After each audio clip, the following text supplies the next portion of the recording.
কেন তিনি নির্দেশ দিয়েছেন? তিনি নির্দেশ দিয়েছেন কারণ তিনি রাশিয়ার সাবেক প্রেসিডেন্ট দিমিত্রি মেদভেদেবের কথায় ক্ষেপে গেছেন।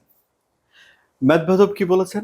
মেদভেদেব ডোনাল্ড ট্রাম্পকে মনে করে দিয়েছেন রাশিয়ার একটা ডেড হ্যান্ড প্রতিশোধ নেয়ার পারমাণবিক ব্যবস্থা রয়েছে।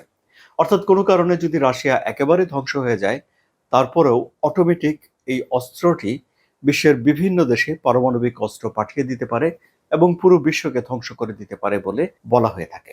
ডোনাল্ড ট্রাম্প যখন এই পারমাণবিক শব্দটি শোনেন, তখনই তার মাথায় এই বিষয়টি ক্লিক করে।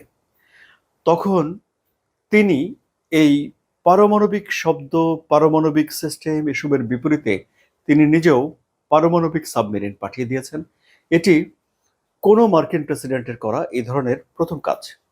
এমনকি স্নায়ুযুদ্ধের সময়ও কেউ রাশিয়ার বিরুদ্ধে, মানে তখনকার সোভিয়েত ইউনিয়নের বিরুদ্ধে এই ধরনের ব্যবস্থা নেয়নি।